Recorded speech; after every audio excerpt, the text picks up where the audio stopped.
Hello and welcome to On the Corner, the official podcast, pitchlist.com. I'm your host, Eric Samolsky, joined again by Nick Pollock. Had 1 week flying this ship solo, but you're back. You did a great job. Thank you. Really did. Josh told me I officially have the shortest Rockies segment ever. So I have that feather in my cap. What was it like? We're not doing the Rockies? I think it was like literally 2 seconds of being like, and no Rockies, moving on to the next thing. And, Yep. We got to do that sometimes, and once again, we are a little bit strapped. Of course, it's on me. But if you guys don't know, I had my Achilles tear. I've got a beautiful new cast now. I'm still waiting to hopefully get my MRI results and maybe surgery. I don't know, but Eric is the best. Just remember that Eric Samolsky is the best. So thank you so much. I hope you enjoyed the podcast that Eric suggested on The Craft, where it was the two of us, Saris and Paul Spohr, talking about breakouts and first half stuff and blah blah blah, and it was so entertaining.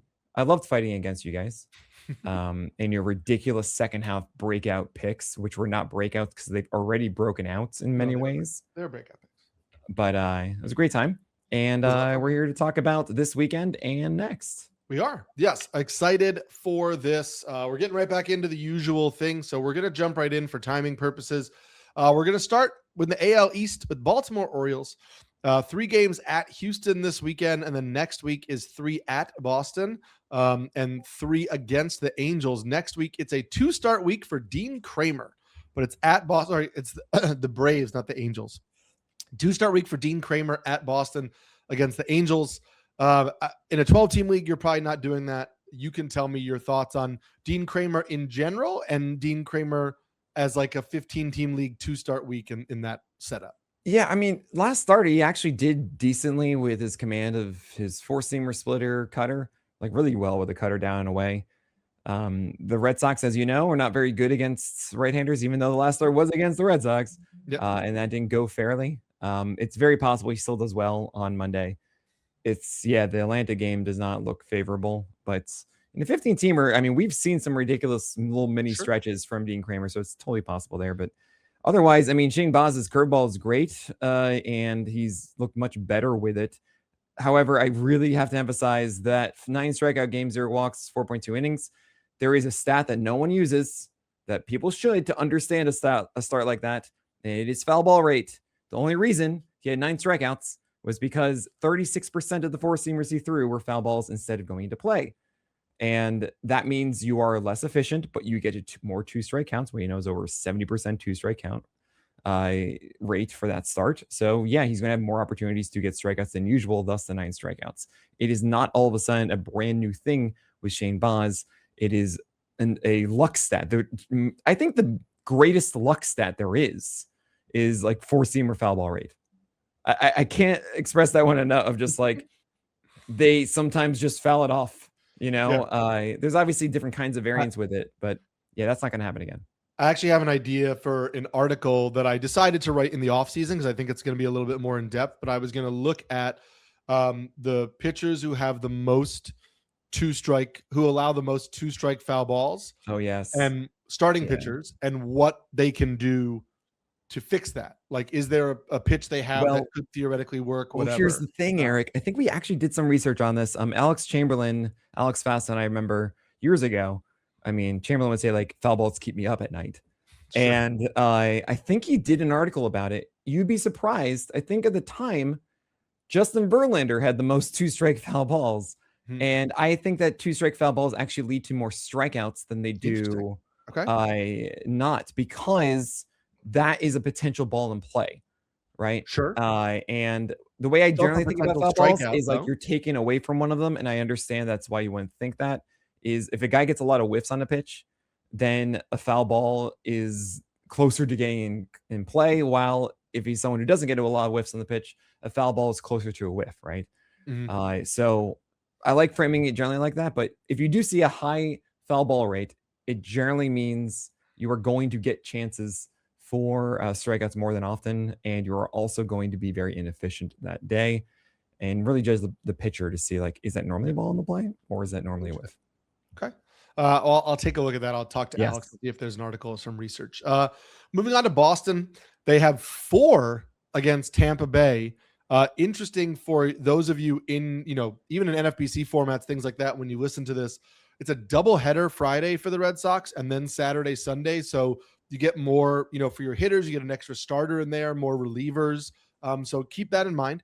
Then it is 3 against Baltimore, 3 against Toronto. That is a 2-start week.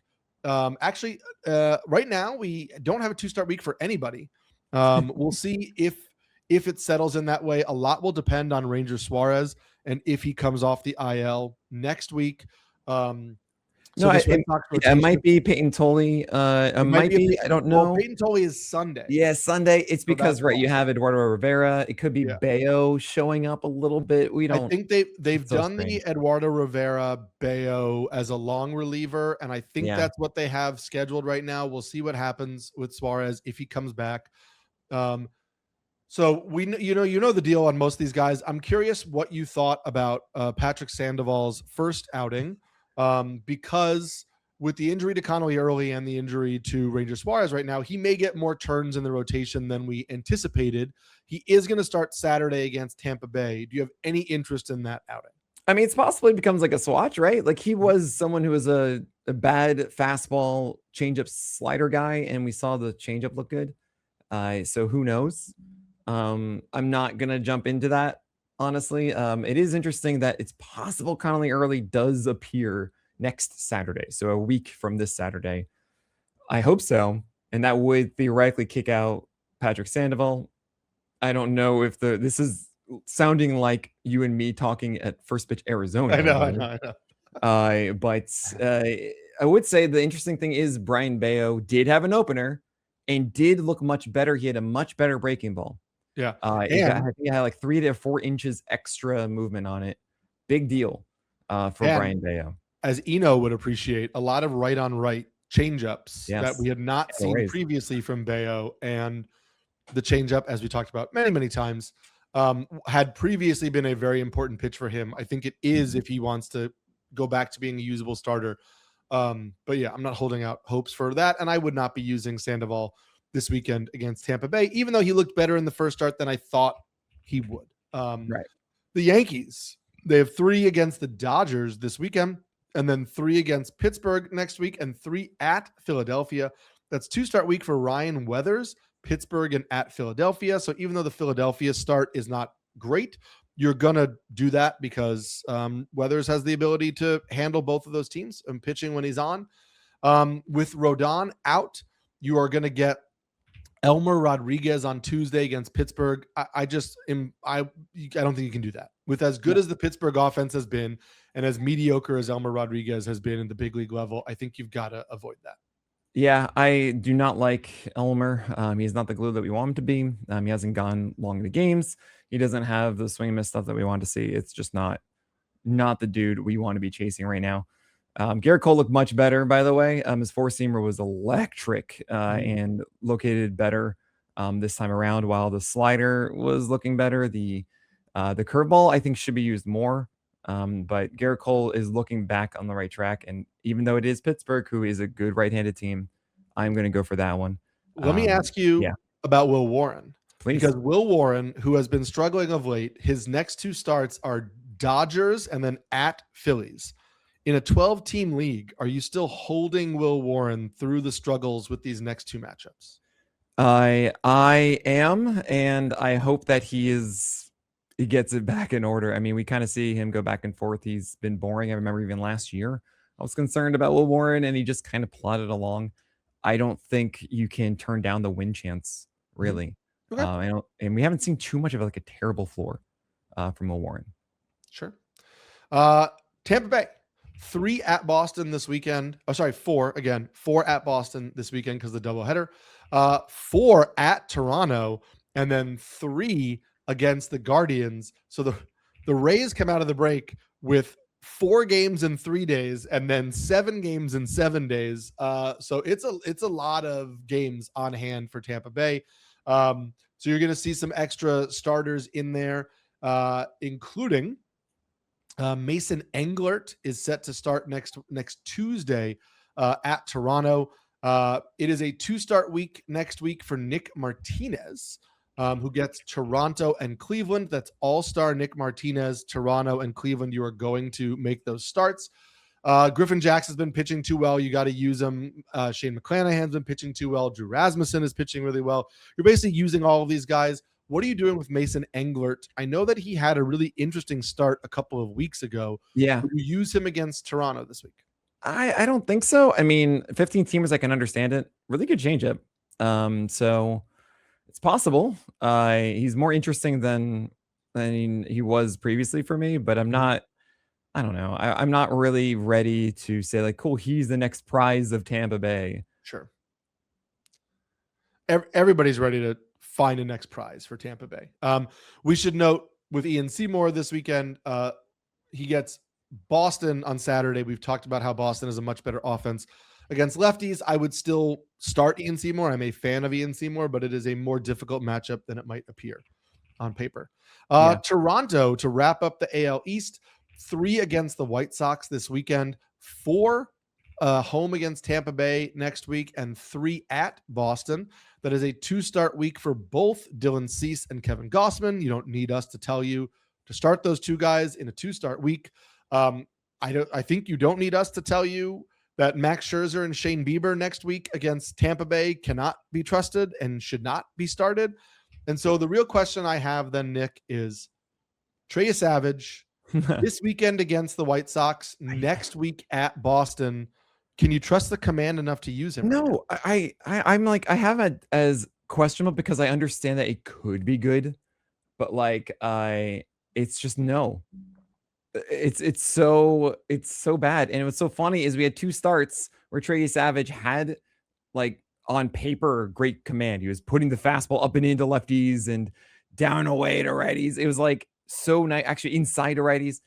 And he had another one where it's like working beautifully. Blake's on blueprint. And I'm just looking at this, and it's something I'm trying to emphasize a lot these days of what does underlying metrics mean and what do I actually care about? It's about answering the question. We talked about it yesterday with Kyle Bradish of, do I believe that Kyle Bradish will have both breaking balls? Yes or no? Do I believe that Framber Valdez will have his curveball? Yes or no? And that's kind of the question you have to ask yourself, not like, will he have this kind of line again?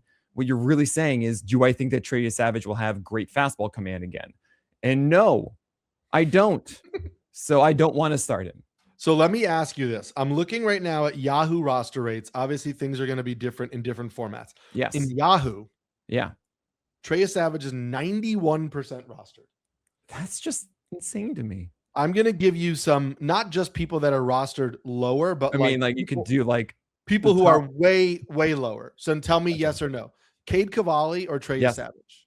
Cade Cavalli. I thought it was just a yes or no. So yes or no. Sorry, yes or no. Jared Jones. Yes. Shane Drohan. Yes. Roki Sasaki. Oh, that's my answer. Okay. Gage Jump. Gage Jump definitely. Roki Sasaki gets the Yankees next, so I prefer Savage for the short term. Okay. Walbert Urania. Yes. Reynaldo Lopez. Yes. Christian Scott. Yes. Brandon Sproat. Yes. Brandon Sproat over Trey Savage. Yes. Look, okay. Do you think that Savage is going to fix this? I don't have a lot of confidence for this year. Right. So I am seeing growth from every other pitcher you named. Sure. I'm seeing improvements, and then I can also make a decision. Okay. You know, the worst things that we do to ourselves as fantasy managers is hold too long often. It's because it's a hipster. Headache-inducing pitcher stifling the entire roster. Savage is such a hipster for so many. Just let it go. And if it doesn't work out for one of the others, you'll know quickly. You move on and you go and pick up the next Cam Schlittler that appears in August. Okay, last one, Noah Schultz. Oh, that's an interesting one. I mentioned it in the podcast. I kind of was curious for the second half, but I haven't seen it yet. Mm-hmm. So I think it's the same kind of thing now. So I'll go with Trey Savage for now. Okay. Because I haven't seen the thing. I'm like, now is when Noah Schultz is on the rise. Yeah. That's a lot of pitchers in a lot of formats, or you could drop Trey Savage for, or Nick believes you could drop Trey Savage for. We're going to move to Noah Schultz's team in the AL Central, Chicago White Sox. They have 3 at Toronto this weekend, 3 at Texas next week, 3 versus Houston. It's 2-start week for Eric Fetty. You don't want to do that. Noah Schultz, At Texas. Hold on. Eric Fede has a new cutter. And he only threw 2 of them last start. I'm not saying it's going to work. He threw a lot more the previous one, but it's a new cutter that looks, I don't know why he threw 2, and he came in as a vulture win and did great for 4 innings. It's a sign that like maybe he is different now. Sure. We're on cutter watch. I'm just going to throw it out there. If you are desperate in your leagues, and you need something, it's possible against Texas and Houston that Eric Fede actually does come through. I just want to throw that out there. Okay. What about Noah Schultz against Texas? That's a meh. Okay. That's a meh, right? Like he's trying to do like he's a 5-pitch mix right now. Cutter, 4-seamer, sinkers there, but I don't want to say Raspback because he does have sweeper and changeup. He tried to make the changeup work. It wasn't working the last one, but I like that approach with him. Cutter is looking good up and in to right-handers. Like you can see this form over time. Okay. Let me ask you a potential drop question. Mm-hmm. Davis Martin is rostered in 70% of Yahoo leagues. Yeah. 3 of the last 5 starts have been genuinely bad.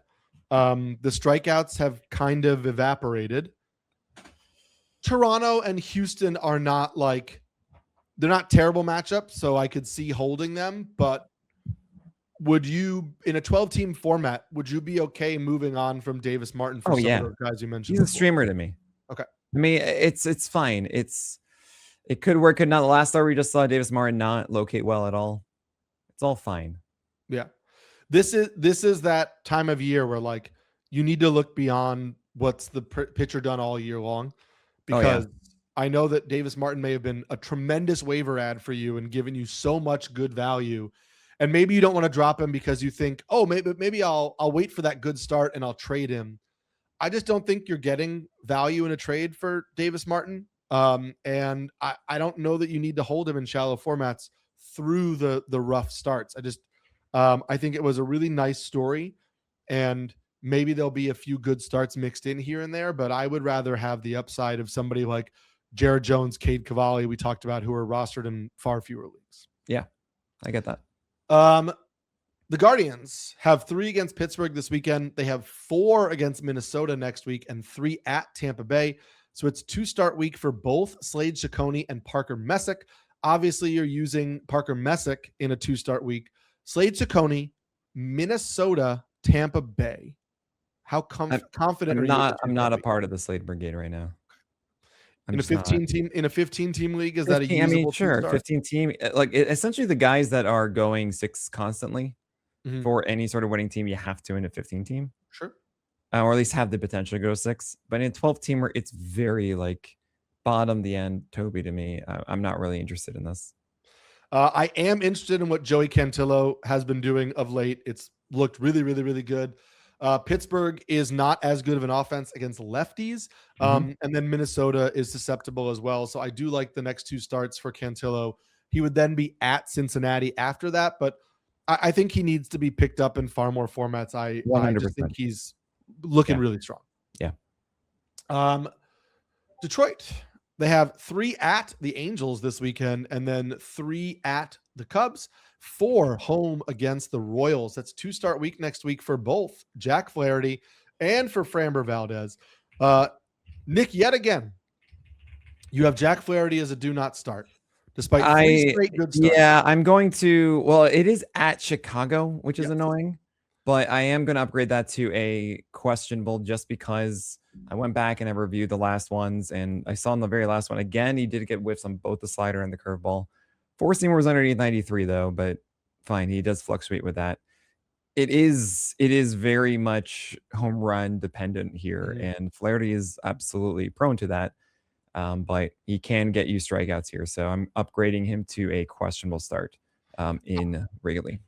I just put out my rest of season starting pitcher rankings this morning, and I put him, I think he finished 71st, where I was just like acknowledging this is a really good stretch, and we have seen him have really good stretches.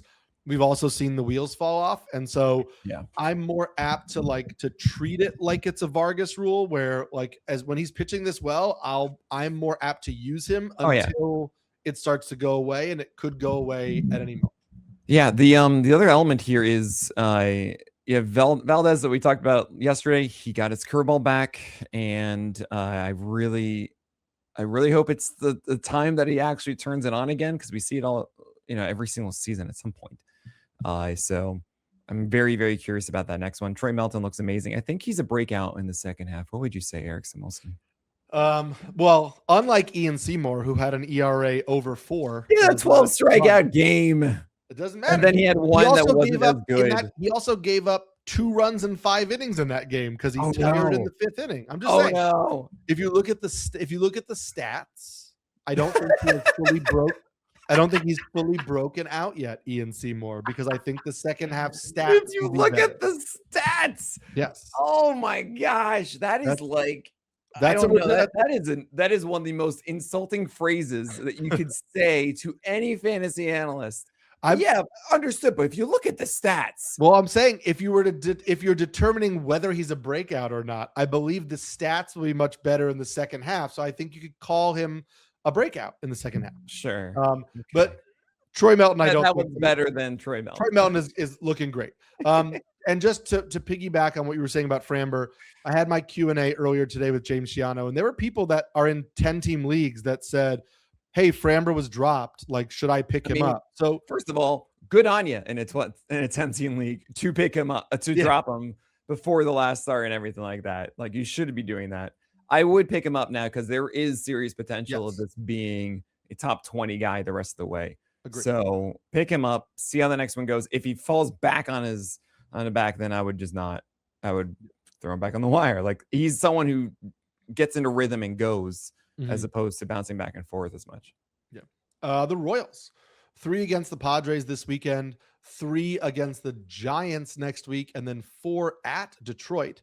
It's 2-start week for both Michael Wacha and Lunder Avila. I would not be using Lunder Avila in that 2-start week, but Michael Wacha, Giants, Tigers, is pretty usable. We understand who Michael Wacha is at this point, though the production has, regressed a little bit in the last few starts, but still fastball changeup guy. The changeup is still a really good pitch. Giants are a matchup we feel pretty decent about. The Tigers are a fine offense, but not a great offense. So I'm okay with that. The rest of the rotation is not overly appealing to me. I did enjoy the stretches for Stephen Kolek at times, but like, that's just your Vargas rule type of streamer. And none of these guys right now, Kolek, Cameron, Lugo, are pitching well enough that I feel like I need to get them into my lineup. Yeah. With Kolek, he obviously has gone through some personal stuff recently, right? With the birth of his child, that had him one start come back, like, not a long pitch count. And then he had to recently go back, and it's just, there's a lot of things going on there that am wondering how much is affecting him. And I see I have a questionable start against the Padres for him. And I'm like, I don't know if I actually should have him that high for it. And definitely not even against the Tigers, even though the Tigers are actually kind of not much different. I already have as a do not start. And I feel like I should be lowering that Padres one just to make sure he gets back on track. For Wacha, though, it's the Giants. So fine, I'll do that one. Detroit is more average, so questionable there. But Seth Lugo, I can't. Noah Cameron maybe deserves a little more love because of those last start where he had 18 whiffs to it. And the Padres are not a good offense against lefties. Yeah, they are. I mean, they're not a good offense against righties either. That's true. For what it's worth. But so I probably will make some slight changes here of putting Cameron as a questionable there, and then Kolek as a do not start. Yeah. Just a reminder for everybody that this sheet is available for PL Pro members. That's right. When Nick is talking about changing from probable to questionable or whatever, and does those changes within the week, you can see that if you're a PL Pro member. And better yet, Eric, have you checked it out yet? I know we haven't done, we're doing like a soft launch of it, but we've been talking about the PL Pro dashboard for a long time, and we put out an alpha, and I want to say that again, an alpha, not even a beta. It's not the 1.0, it's version 0.11 of the PL Pro dashboard, but it is available at pro.pitcherlist.com for all PL Pro members. I have not checked it out yet, but I you should. It's where you can import your fantasy team from all 5 of the major ones. That is ESPN, Fantrax, Yahoo, CBS, and NFC. You will get weekly projections, daily projections built inside of it. Our brand new Process Plus charts that have a tooltip for the specific times as you go through. It looks gorgeous. And obviously the players with our rankings built inside of it. So you can just import all of your teams and see quickly where your players are ranked on our list. The Process Plus of all your hitters in your lineup in free agency. It is the start of the thing that we want to make. And remember, all 5 major platforms, not just Yahoo or Fantrax. So we're stoked about this. We're going to be adding a ton of things. We're just trying to get the very basic foundation done. And then we can do your things like your wonderful hitter matchup lab and your scenario calculators and all of the stuff. So we're going to be doing that. We're going to be building up to a 1.0 version that launches in March, but you got to get Pillow Pro. So get that today, 10% off with promo code podcast. You got to check it out, Eric, though. It looks gorgeous. I mean, I'll do it just to have Process Plus for all of the hitters that are right? on my teams. And like, oh my gosh, worth so it good. I can just see on the free agency. Oh, Josh Young is a 123 Process Plus. I didn't realize that. Love it. Oh my gosh. Wrapping up the Central, it's the Twins, 3 at the Cubs. The next week, 4 at the Guardians, 3 home against the Athletics, not in Sacramento. That is a 2-start week for Zebby Matthews. At Cleveland, home against the Athletics. As Nick pointed out, sure, in like a 15-team league, you could use that, but I'm not a huge Zebby fan and a believer, and so I would not be using that in a 12-team format. Bailey Ober is back and is at Chicago, at Cleveland. I still can't trust that. No, I don't either. Yeah, I like, okay, so put it simply, Zebby, no. I just, again, you just throws too many pitches over the plate that get hit. Mike Paredes is somewhat interesting because they are letting him go and it is Cleveland. But now Bailey Ober can't do. Bradley is one of those where he's hot, cool. You don't know. He doesn't know. I'm roll with him, I guess, as a Vargas rule, but it is Chicago, so the floor is lower, but I'll do that against Cleveland. And also, really, Drew Ryan just doesn't get enough love. Just every year, he just does not get enough love for how good he is. Yeah. So, and we might get Connor Prelip back next week. Blisters are tough. We just don't know. And the blister popped, and so that skin has to fully heal. So we'll keep an eye on that. But Nick and I are both interested in Connor Prelip in the second half of the season. Believe better days are ahead, provided that the blister heals and he can continue to spin the ball like he was before. Absolutely. We're going to move to the AL West, but we're going to do that after this break. AL West, starting with the AL Athletics. 3 Supposed to the NL Athletics. What? As opposed to the NL Athletics, yes. Eric. Yes. We have 3 home against Washington. Then we have 3 at Arizona, 3 at Minnesota. So everything on the road next week for the Athletics. That is a 2-start week next week for Jacob Lopez, who is back in the rotation after Aaron Savali was designated for assignment. Do you have any interest in Jacob Lopez, whether it's for this 2-start week or just picking him up in general now that he's back in the rotation? I'm curious about Jacob Lopez. Absolutely. Like, he had such a good run last year, and I don't want to forget that. But at the same time, like, you can't possibly go after it now until you see it done. It's just that simple. Yeah, I'm with you on that. I don't know that. I also thought the run last year was not fully sustainable, and so I'm not going to jump on that. Gage Jump, unfortunately, does get. Also, I'm seeing this document. Yeah. So the correct thing is that Gage Jump is going on Friday. Yeah. And yes. So, but just keep in mind, it is Gage Jump against the Nationals and Sacra Verde, and that is a bad matchup on 2 accounts of the home park and, of course, against the Nationals. So I've downgraded Jump to questionable for that. But, of course, away from Sacra Verde against the Twins, all for that next Saturday. Or actually, it'll be earlier than that now. It will be Arizona. It'll be Arizona. Same thing. Not the Twins, but same thing. And we should note, just as a housekeeping issue, it is now it's not a 2-start week for Jacob Lopez. He's starting Sunday. So it's going to be a 2-start week for Jeffrey Springs. It's still probably something we're avoiding. But again, like in a deeper format, Jeffrey Springs on the road, Arizona, Minnesota. If you wanted to roll the dice in a deeper format, I could see it. He's not pitching really well, but he has previously, and so fine.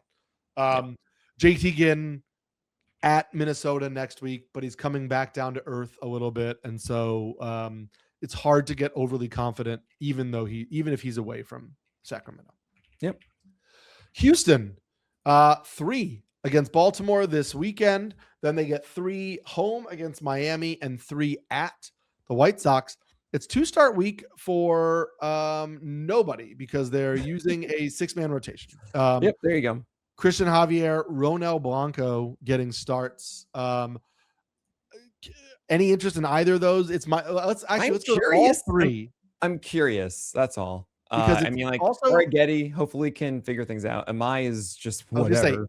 Amai gets Miami, and Miami we talked about is no longer like a slam dunk matchup, and it's so hard to know what to get out of him.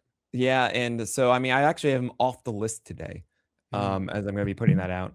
He was not in my top one. He was not in my top 100 rest of season starting. Yeah, well, you have got a really tough one because like I get to play the game of every week and this and that, and you're like, okay, I have to figure out with injuries and who's coming back and all of that because it's a best ball essentially the rest of the way for you.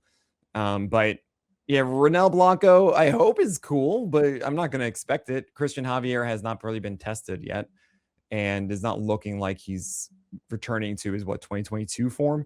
And Spencer Urquidy can't quite figure out how to do more than just throw curveballs. So not really interested in any of them. Yeah.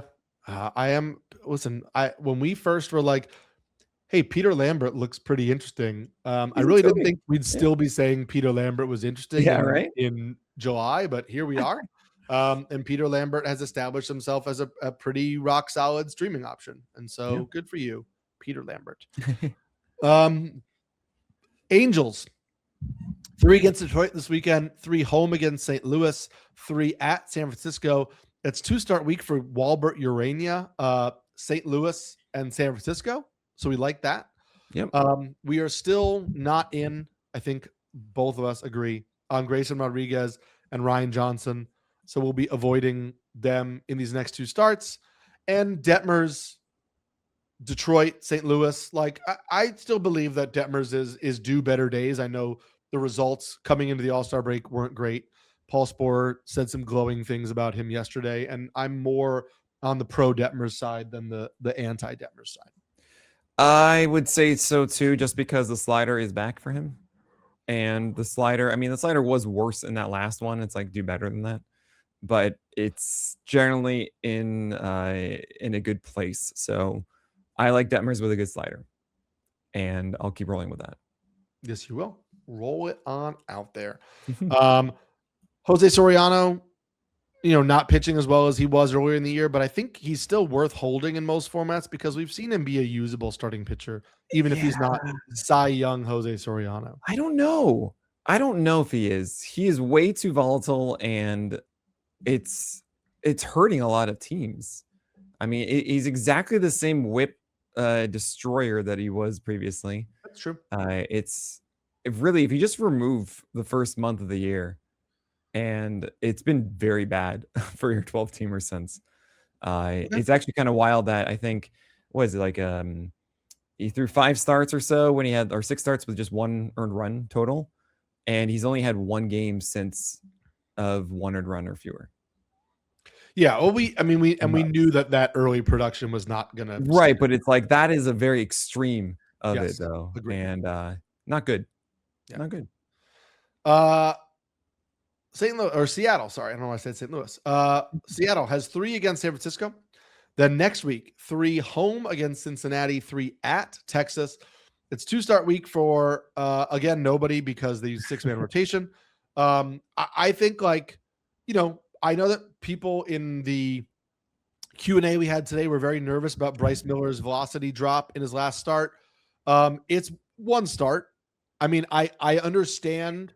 You think it's been a velocity drop in 2? I mean, so he came out of the gate like at 97, like killing it. And then every single start, it's been actually the last like 3, but the last 2 have been under 96. It was like 95.8, then it became 95.2. And it's just like, it's look, we've been talking about it forever. This is a dude who did not get surgery and has a bone spur in his elbow, comes out, is feeling amazing. Everything's great. And then you see a 3-tick drop from like the debut start at this point. It's like it really does feel like something is up. I can't remove him from my second tier yet. Right. Because I need to know something tangible. Yes. And so I'm going to keep starting him. But yeah, I am scared. And what James Shannon and I said in the chat was like, you're probably not going to be able to trade him because everybody in your league knows the same thing. Everybody knows he battled injuries, didn't have surgery, is pitch. Like, you're just not going to, unless you just want to get rid of him, which you shouldn't because overall he's pitching well. I just think you hold it and cross your fingers and hope for the best. Emerson Hancock is a little bit of a different situation because it is slowly regressing in a way that makes a little bit of sense. We've just seen how he really is Bill Warren. Yeah. It's so crazy to me. I think Jake Crumpler and I independently made that comp in like consecutive roundups for us. Something like that. It was so funny because he's not it's not the guy that we thought he was in the beginning of the year. Is going more four-seamer sinker than ever. He's not really relying as much on the secondaries. It's so strange. And he's going the same direction of like, it's not supposed to be great, but it's been fine enough that you're going to keep starting this. Yeah. But yeah, and we'll see what happens. There's a lot of discussion what the Mariners are going to do in their rotation. But yeah, you're holding on to it, but this is not early season Emerson Hancock. And if in a couple weeks you're cutting him, it wouldn't be the biggest surprise to me. Wrapping up the AL with the Rangers, they have 3 at Atlanta this weekend, 3 home against the White Sox next week, and 3 home against the Mariners. That's 2-start week for Kumar Rocker. It's White Sox, it's Mariners, so it's not like a murderer's row, but again, in a 12-team format, you and I are both, I believe, not buyers enough in Kumar Rocker to use that as a 2-start week. In a 15, go for it. There's a decent chance at wins with that team, and he's pitched well enough in spurts, but it's not something I would seek out. Cal Quantrill is still ostensibly in the rotation. Wouldn't surprise me if Jordan Montgomery is in the rotation in a few weeks. Let's see. Oh my gosh, there is a sleeper pick. If you want a sleeper one, it's Jordan Montgomery, because I think people forget that like good season, bad season when he was hurt for Tommy John, got Tommy John, haven't been seen since. Yeah. I'm just so curious. Change in the rotation and this is going to happen a few times, guys. The rotations are being set today, and sometimes will be set tomorrow. The Rangers are going to start Cal Quantrill on Friday. Yes. They are going to start Mackenzie Gore on Saturday, and then Jacob deGrom is TBD on Sunday because of the previous hip injury. They wanted to give him a little bit more time to see how he goes. So deGrom could start Sunday. He might not start Sunday. That's totally questionable. So, just something to keep in mind. But Cal Quantrill is now Friday. That could mean actually that it's a 2-start week for Nathan Eovaldi next week instead of Kumar Rocker. We'll see when the schedule gets when the rotation gets fully put out there. But that would be interesting. Eovaldi, obviously, that would be a really nice setup in a 2-start week for him. And that is what I'm seeing now on Fangraphs, is they've moved it to Eovaldi 2-start week next week, not Rocker. So there you go. That's the shift. Moving to the NL, we've got the Braves, who have that exact series against the Rangers. It's 3 against the Rangers. It's 4 at home against the Padres. It's 3 at Baltimore. It's 2-start week for Bryce Elder and Reynaldo Lopez, Padres, Orioles. I would not do that with Bryce Elder, who is pitching poorly and concerning me, but I am okay to take I know that the last Reynaldo Lopez outing wasn't great. In a 12-team league, again, this is probably not a 2-start I would do, but I could talk myself into it. It can work. I don't love it. Could work. It's Reynaldo Lopez. He does what he does, kind of, It makes it. Just don't do the real estate broker. And I'm curious about Owen Murphy. I have no expectations. Well, remember that, and I'm going to go to Pitcher List to find the exact. Right, he did appear for a game, and it wasn't very inspiring. But but he threw 3 scoreless innings. He didn't allow any runners at all. No hits, no walks. Right. But that was 47 pitches on July 11th. Yeah. So you're looking at 60, 65 pitches in this outing on Saturday. And so I am intrigued enough by Owen Murphy that if you're in a 15-team league and you are struggling and you want to take a flyer on somebody to see if they emerge, there is a path to Owen Murphy being in this rotation because there's enough pitchers ahead of him that are pitching poorly. Do you think that he has a skill set that you want to trust? What's up? Do you think he has a skill set that you want to trust? I need to see more at the big league level. And that's why I would, if I'm in a deeper league, I could see adding him and watching this start. I think that there is enough potential. I think the slider has a potential to be a good, well, the slider was a good pitch for him in the minors. He did not really use it that often. Yeah, it was and I need to look and see if that's a platoon. 4 for strikes with it in this one, but that might be something that's just like the first game. Like, and I need to look and go back to see who he faced in St. Louis and see if that was a platoon based thing, because he was far more changeup oriented, and the changeup, ostensibly from what I was reading, was like his 3rd or 4th pitch in the minor leagues, and the slider was kind of like the pitch. And so he has not really used it as much. So there's a disconnect in what I'm seeing from minor league prospect write-ups and what we saw from him early on. And so I want a little bit of a longer outing to see who he really is as a pitcher. You know, I did miss a bit on for whatever reason. This is not the fastball I was remembering. This is actually kind of cool. I appreciate you pushing on this. 19 inches of vert with a 1.8 high adjusted VAA and 94 on that 4-seamer in this one. 83% strikes, 15% swing strike rate. This was the 3-inning game that Eric just mentioned. That's awesome. Like, that as a foundational fastball, even though it's at 94, I'll take that all day. It's at 43 degrees arm angle, so it's not like a 55 or so that you normally would see that high vert. Like, that's good vert, good high adjusted VAA. Think like Logan Henderson-ish, but like more vert and less of the 2-plane. It's a good fastball. The changeup is slower, like 8 ticks underneath, which is good enough, but also is a almost 15-inch drop. And again, down with that. You have the slider and then the curve, kind of like standard, right? 87, 88 on the slider with too much lift, a little too much lift. And then you have the curveball like 80, 79 and 80. It's really all about the 4-seamer. He threw it 60% of the time. He threw to both lefties and righties here.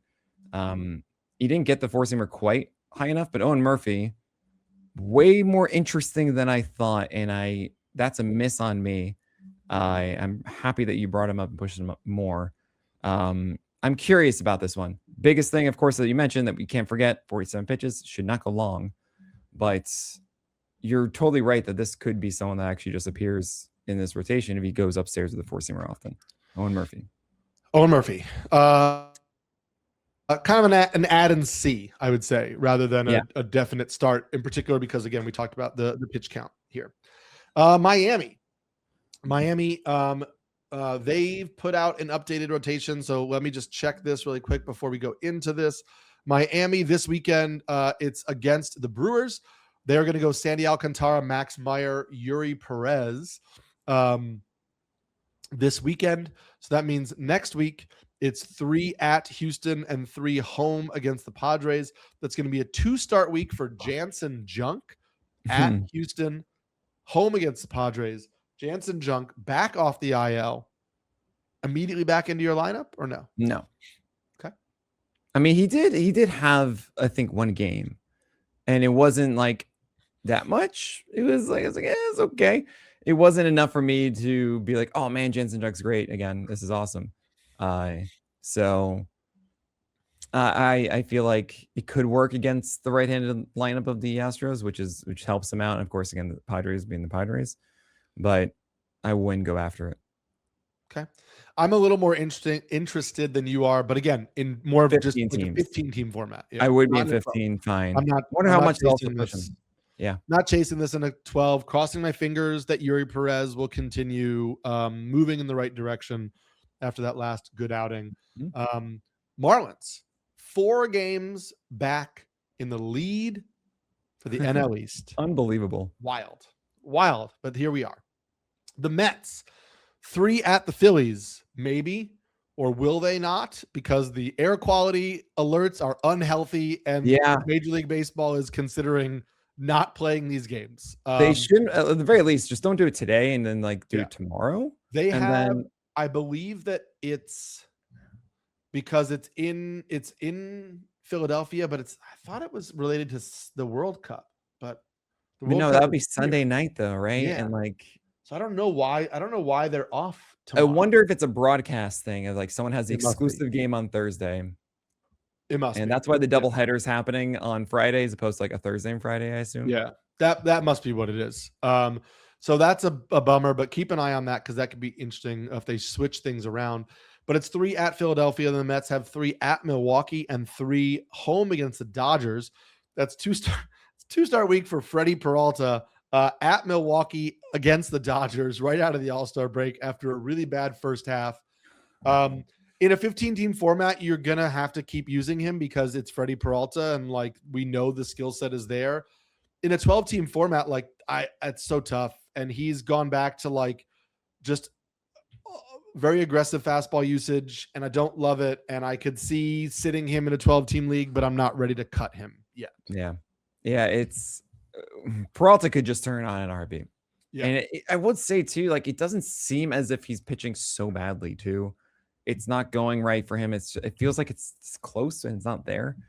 But if you have to commit to both, I wouldn't do it. It feels weird, but I have a do not start for Freddie Peralta against the Dodgers, which is just wild. I get that. It's the Dodgers. You and I are both interested in Christian Scott, but he needs to go deeper into games consistently. Yeah. Zach Thornton had a pretty good game against the Red Sox team that, as we mentioned, is good against lefties. I'm curious what you saw from him, if it is at all intriguing to you. I led with him. Dilly Job Thornton. Was very proud of that headline. And Zach Thornton to me is just too basic. Lots of cutters that just got outs, which is, hey, I like that. I like it, but it's also very Koufax dependent. It's not, I don't really see someone who should be getting lots of strikeouts. Yeah. And I don't really see a big depth of arsenal that gets me excited either. So it's possibly turns into a Toby here, but I don't see something like Foster Griffin, who has a ton of offerings to mix in here. And I would be very cautious. Phillies are in that series 3 against the Mets. Then they have 3 at home against the Dodgers and then 3 home against the Yankees. It's 2-start week for Christopher Sanchez, Dodgers, Yankees. That's a tough 2-start week. And I know his last start wasn't great, but it's still, you're going to use Christopher Sanchez. Again, we kind of do this every week with the Phillies. We don't have to tell you to use Wheeler and Luzardo. You're going to do it. Yeah. You're not starting you're not starting Aaron Nola right now. Alan Rangel, you're normally not starting. Would you start him Sunday against the Mets? Rangel, no. Okay. No. Okay. Perfect. Moving on to Washington. 3 at the Athletics this weekend. So again, that's in Sacramento. Then 3 at Colorado. And then 3 home against the Diamondbacks. That's 2-start week for Andrew Alvarez next week at Coors and in Arizona. You're not going to do that. I guess my question to you is Cade Cavalli in Sacramento this weekend. No. Okay. I love the fact that he has the cutter, that he's actually leaning into that, but it's too risky of a place to pitch. And he's not at the 98. I need to see him getting whiffs in the 4-seamer. And hopefully he pushes the curveball past 85 to 86, 87, like we saw in Fenway. Yeah, I like having Cavalli as a stash, as an ad. I think that Cavalli, if we get the increase, if we continue to get the increased cutter usage and maybe an uptick in velocity that we've seen, I think it could be a good second half. I like that Arizona start next week. I'm okay with that start. Yeah, exactly. I don't love the Sacramento start, but if you have a spot and you want to hold Cavalli to use next week, I'm on board with that. We're going to move to the NL Central to wrap up these final teams, but we are going to do that after this The Cubs, 3 home against Minnesota, 3 home against Detroit, and then 3 at Pittsburgh. It's 2-start week potentially off the IL for Jamison Tyone. In a 12-team league, you're not going to add him right now, especially you're going to see how he pitches. In a 15-team league, do you believe enough in Tyone to like get ahead of this weekend and try to add him? In time, maybe, but it's not really worked well for him thus far. And I'm biased to want him to do well, but I can't quite suggest you in a 15-teamer to go after it. We've seen a good run of production from Matthew Boyd of late. Good enough that you would use him against Minnesota at home. You have him as a questionable start right now. Yeah, I think I would. I probably am going to upgrade that into probable land. Okay. But yeah, Matthew Boyd, I think it's fine. Okay. Yeah, and then listen to the Craft for a more detailed discussion on Shota Imanaga. We had a long discussion on him there. He's doing better than you think. Yeah. The Reds, 3 at Colorado. The next week, 3 at Seattle, 3 at St. Louis. It's 2-start week for Andrew Abbott, who we can never quite pin down. But again, at Seattle, at St. Louis is a pretty solid 2-step for Andrew Abbott there. Hunter Green looked like Hunter Green in that second start, which Nick alluded to after the first start of like, I know it didn't go well, but don't freak out. So yes, you can use Hunter Green in Coors. Obviously, you're going to use Hunter Green against the Cardinals. I think you're back to using Hunter Green as you would use Hunter Green. Yeah, you know what's really funny is everything I said about Hunter Green in that start is what Chase Burns just did. It was a 52% four-seamer strike rate. That's not what the life is. Exactly the same percentage as it was for Hunter Green. So newly extended Chase Burns. Yeah, newly extended. Yes. It is interesting explaining why it's 7-year, 105 million is not the same as a normal free agency contract. Mm-hmm. Understand that they're buying out a lot of the team control years for someone free agency, et cetera, et cetera. But that's cool to see. And it does make me think that, I don't know. Do you think that they're going to hold back Chase Burns now because of that? I'm not. No. Right? No. I don't think they have the luxury to do that. Yeah, I agree. So no. If they get eliminated, could he end his season earlier? Sure. You might see Chase Burns' year done 2 or 3 starts earlier than normal if the Reds get eliminated. Which you shouldn't care about because you got to be in the playoffs at that point anyway. So yeah, and in a roto league, those last 2 weeks are such a cluster that like, oh my gosh, you can't plan for that right now. There's going to be so many guys in and out, and so many guys getting limited to 4 innings because they want them to be rested for the playoffs and this. So you just let those weeks play out when you get there. Yeah, exactly. The Brewers, they have 3 against Miami, then 3 home against the Mets, 3 home against the Rockies. It's 2-start week next week for Jacob Misiorowski, possibly. As of right now, we know what the rotation is this weekend. We know it's Henderson, Drohan, and Gasser because they wanted to give Misiorowski more time for the fatigue. They have not yet officially announced the rotation for next week. He would fall on Monday. So something just to keep an eye on as we get through the weekend of if they decide to skip him or push him back any further or whatever. But as of right now, there's no concern for that. Logan Henderson was back, had 1 start. We did the still ill. Now we're just riding smooth right now. Yeah. Oh yeah. We keep doing it. I mean, more pitch counts are coming. So love this. Shane Drohan. We talked about Miami being a little bit better, but it's a decent spot. And then he gets the Rockies at home, potentially, unless they bump somebody from the rotation for Lance McCullers. But we will. Oh my gosh, that whole thing. He's not going to start. I feel like this is maybe he is, but it's they said when they acquired him, his next start might be in Milwaukee. Oh my gosh. But again, remember that Drohan started the year as a bulk follower. Yeah, right. So there is a world where McCullers goes like 3-4 innings and then they bring in Drohan, and it's like annoying for everybody, but honestly, it shouldn't be annoying if you're in a non-quality start league, right? It should be great if you have Shane Drohan. That's a higher chance for a win and all. Yeah, and also avoiding that first inning, of course. So don't panic for Drohan for that yet.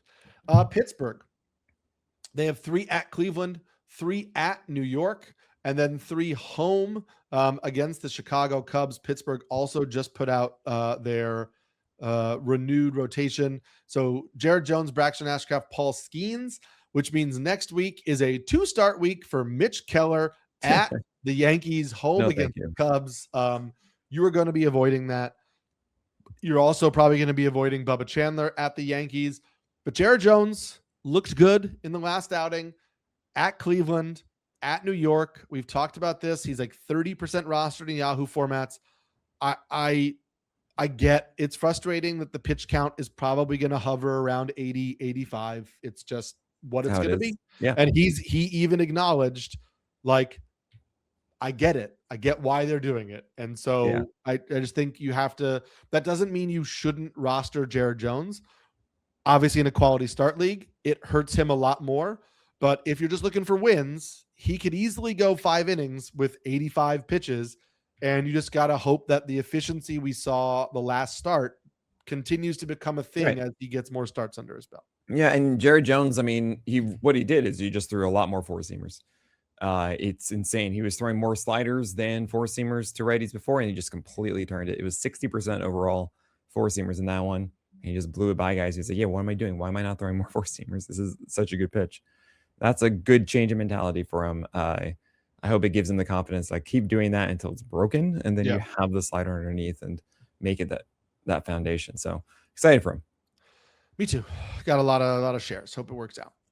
The Cardinals, 3 at Arizona this weekend, 3 at the Angels next week, and then 4 home against Arizona. Oh, no.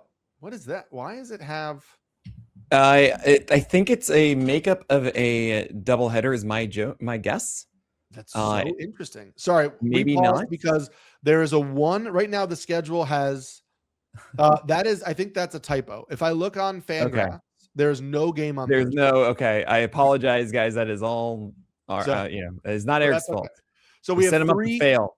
We have 3 at Arizona this weekend, 3 at the Angels, and then 3 home against the Reds. So that is going to be a 2-start week for Dustin May. We did not. It is correct. It is correct what we put in here. Really? Roster Resource says exactly this. It's Mitch Bratt against Matthew Liberatore on the Thursday the 23rd. It is likely a makeup of a doubleheader.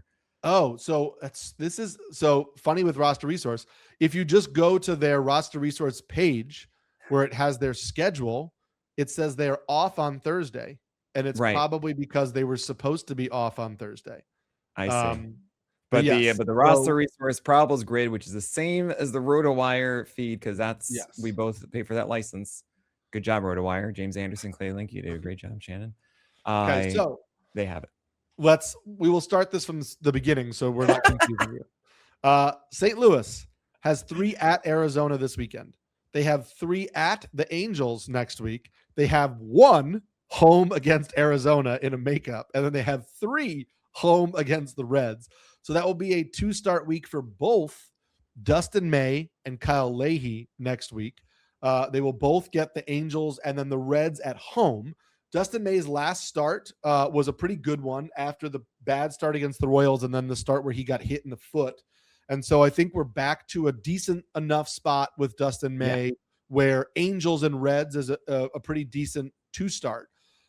I'm curious, you have a do not start for Kyle Leahy, but if you look at just like his numbers, it was a rain out last time too. You're seeing, why you don't trust the numbers. I think that, oh my gosh, that is a statement. You don't trust the numbers. It depends what numbers you're looking at and how you're interpreting the numbers. But no, with Kyle Leahy, I don't think he honestly does enough. He's not, he's close to putting things together, but it's not a good fastball, at least not good enough. He does get extension, but I still don't like the fastballs. I think there are breaking balls. I mean, really his slider, I think also his curve in there, that sweeper, there we go. That's the one I'm thinking of that show a lot of potential.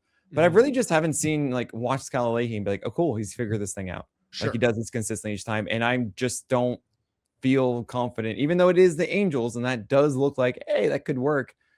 It's not a high enough ceiling for me to go after that. 15 teamers, I get it. It's an opportunity. It's a good defense. Cool. I still don't feel like I need to go after Kyle Leahy in my 12 teamers. What about Payante against the Angels next week? Now he's been better, except his last start where he finally got his four-seamer back over the plate. But he had a good stretch because he got his four-seamer inside against lefties finally, because it's really a cutter. And then he has the slider that he's pushed at times to 88, 89 with that sinker against righties that works. So that's okay. Michael McGreevy is just a command artist right now. And adding him to the list today, I prefer him over both of those guys. At Arizona and hosting Cincinnati, he's the one I'd be going for instead. Interesting. I get that. I'm selling McGreevy in the second half, but I understand while he's pitching well, you can. So that's the thing. Selling is interesting because what is the public perception of him? Yeah, I mean selling like I don't believe that you're going to continue to get you're not actually trading him. You're not going to get anything. Right. And you're not cutting him right now because he's pitching well. But I believe there will come a time in the second half where you are cutting Michael McGreevy. Right. And of course, you're going to have nothing you're going to get Wonkas, right? You get nothing because there's no strikeout potential. I mean, every so often he gets like a 6 strikeout game. Like, whoa, okay, cool. I do love you're going to get Wonkas. That's a favorite of mine. Moving on to the NL West, it's Arizona. They also have that weird schedule. So it's 3 against St. Louis this weekend. It's 3 home against the Athletics. Then it's 1 on the road at St. Louis. And then it's 3 on the road in Washington. That is brutal because at least for St. Louis, the random 1 game was at home. The Diamondbacks have to go from Arizona to St. Louis and then immediately to Washington the next day. That is at least it's halfway. Yeah, that's brutal. But that means it's 2-start week for both Michael Soroka and Brandon Pfaadt. And I am curious if you have seen anything different from Brandon Pfaadt that a 2-start week with the Athletics in Arizona and Washington would make you want to use Brandon Pfaadt. I think he had good command in his last start. I think there are signs that he's getting better. I like the change of approach against lefties specifically. I'm not ready to just jump back in full against the Athletics at Chase Field. It's on the brink. He's going to be on the list, but I don't like it at Washington. I think they're too good of an offense in general to do that one. So he's on my radar again, but I don't think in a 15-teamer that I would be going after Brandon Pfaadt. And Soroka's tough because Tuesday is his first start off the IL, and so you would like to avoid that generally. And I don't know that you want to use him if the second start is at Washington. Yeah. And we mentioned Washington is better versus lefties. It's tough. Again, it's offense.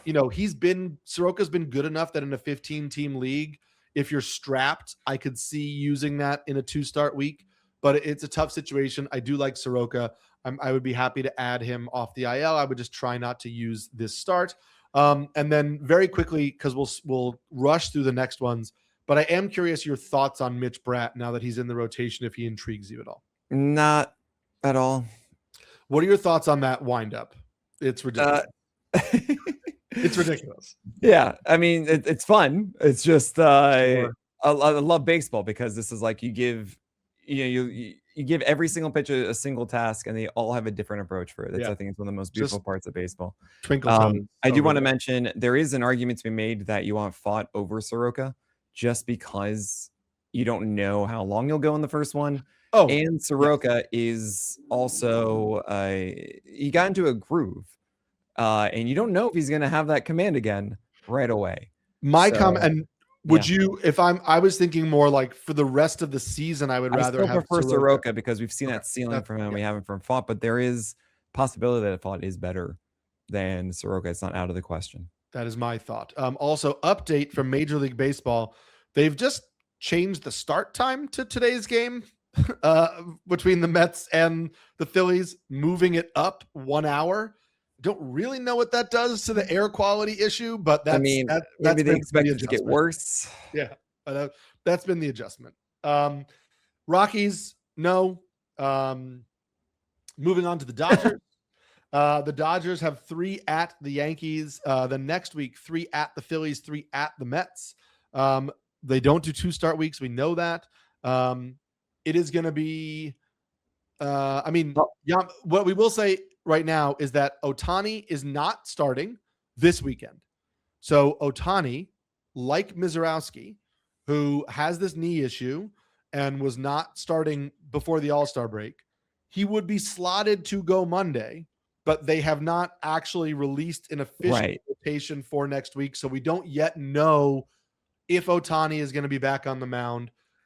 I ranked him, I think, like 19th. Yeah, it sounds about right. Because he's a top 10 guy. He's not going to go as much in all likelihood. And I just said, if he was on any other team, I might have ranked him differently. But the Dodgers don't need him to pitch all the time. And so the Dodgers could very well really slow play him as a pitcher over the next 2 months and make sure he's healthy for the playoffs.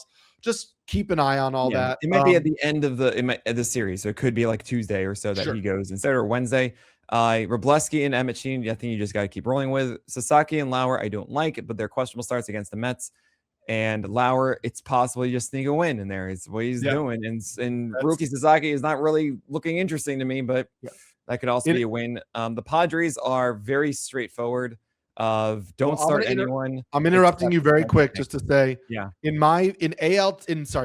mixed tout, which is a 15-team league, I am starting Eric Lauer next week for that same reason. I think he can get a decent win shot against the Mets. Now the Padres don't start any of these guys, even though you get Miami for 3 at the end of next week. That's Germán Marquez, Randy Vasquez, and Walker Buehler, and I'm off the Randy Vasquez train. The only guy in this rotation that's considerable to me is Michael King. We had a good discussion with him on the craft yesterday. I'd say, okay, cool. Against the Royals, you let it go. You hope that the changeup is going great and you get the rhythm. But at Atlanta is a really tough sell for me. So if it doesn't go well against the Royals, like I will mention, that could be the drop in your 12-teamers if he's just not in that rhythm yet. He probably will get back into it, don't get me wrong, but it's something that goes in and out, and it's really hard to trust at the moment. Then you have the Giants. What do we have with the Giants, Eric? We have 3 at Seattle, and then next week we have 3 at Kansas City and 3 home against the Angels. It's 2-start week for Tyler Mahle, Royals and Angels. You don't want to do that. Landon Rupp, we had a good discussion yesterday on the craft. I would encourage you to listen to that. Eno Saris had some really interesting points about how Rupp is evolving in terms of his cutter usage. And I think we all believe that the individual talent of the pitches is there for Landon Rupp to have a decent second half of the season and bounce back a little bit from the rough stretch. One of these days, you're going to call him Rupp. I might. I don't know. He doesn't deserve it. But, it's when it comes to the skill set, I really do love his command going down away to lefties. The O bothers me in there. Well, you know what? Just put it on your cap and tell him.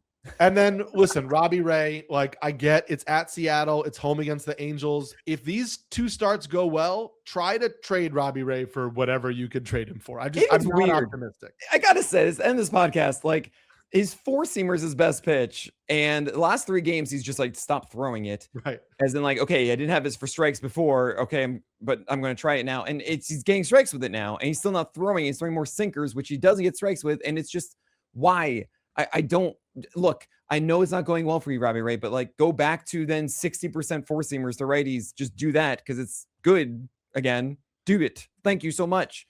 Thank you so much. I don't get it. Thank you all for listening to another episode of On the Corner. Thank you for hanging with us through the last couple of weeks as we've adjusted the schedules and who's doing what. We're back in the groove. We're back, baby. Now, fingers crossed for Nick and his surgery. We'll see how all that goes. I am Eric Samolsky, the Pelican. I'm Nick Pollock, the Lion. And I have to venture outside in this unhealthy air quality.